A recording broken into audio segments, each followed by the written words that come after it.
Yeah, Jeff, any update on Bolano? He wasn't unable to practice today. I would call it day to day, but not being able to practice yesterday and today puts him very questionable for tomorrow. And what with De Kaiser, does he have to be out now 10 days, or what's the what is the rule on that? Not necessarily. The protocol is such, and I'm not going to get into where he's at within this, but the protocol is such that sometimes you're in a protocol for a test and it can be a false positive, like what happened with Larks. Sometimes you're asymptomatic, and if you're asymptomatic, ultimately, if you receive consecutive tests, negative tests after that, then you can be out. And so it's not necessary, 2 days of consecutive tests, then you can be out. And if you're symptomatic, then it's probably a minimum of 10 days. So I'll let you know as we go along. And is Stahl, is he available tomorrow? I don't know that answer. He practiced the last 2 days. He was out for a long time and sick. So I don't know if he has enough energy. I'm not sure where that's at. I talked to him on the ice a little bit, so we'll see.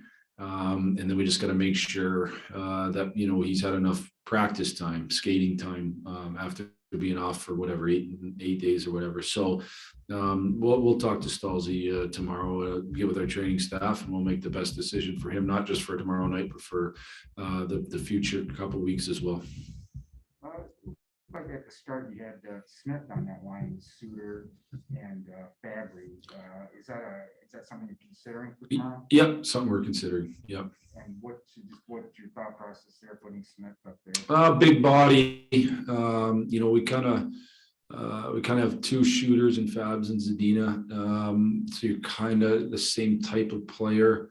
So if we did it with Smitty, it would be a net presence, big body guy, a playmaking center, and a shooter with Fabry.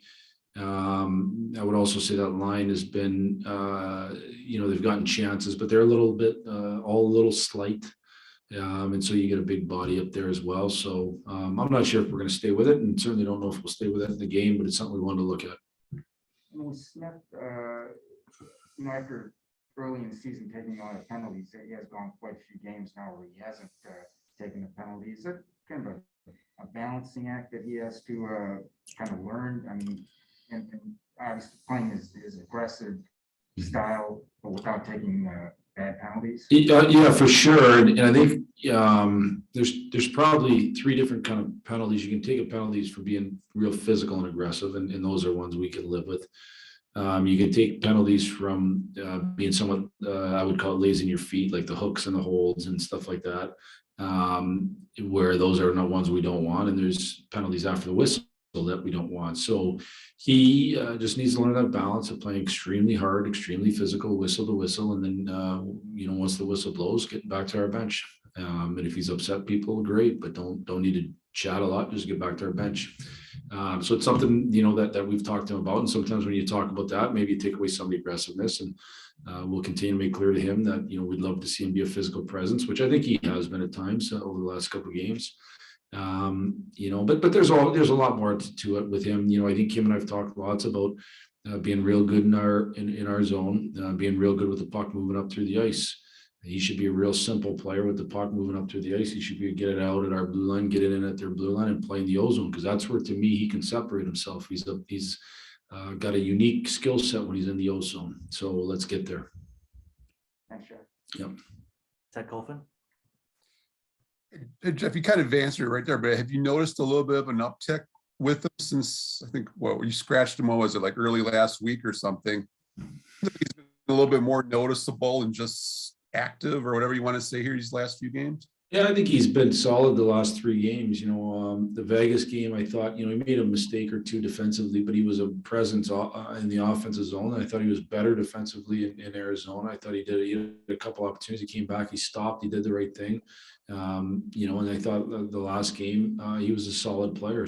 So, he didn't end up seeing a lot of ice as the third period went along, and we had the 1-goal lead. You're kind of going to your shutdown guys at that point. But, I think he can be a guy who, if he can get consistent in his game and bring what he can bring to the table different than other people, I think he could be a guy who can help us. So hopefully he can get there. With the DK news, I mean, are you guys being a little bit more more so cautious, just playing it by ear, at least at this point, or what around the team? I would say, I think, we've tried to be cautious all season and like everybody else in life, I mean, we're all kind of in that balancing act to what you do. Do you still live? Or do you hunker in a little bit? And it's a hard balancing act. We were on a long road trip and we came back to Michigan. I know at one point last week, I read Michigan was, one of the highest spiking states in the union. And so we got to continue to be careful. We got to continue to do that. And, some of it's cross your fingers. You guys brought up Renouf the other night. I mean, he didn't get major minutes, obviously, but what do you like about him? What was the reason for, bringing him up? Well, ultimately, it was good that we had him because we lost the lefty. So you have a lefty put in there.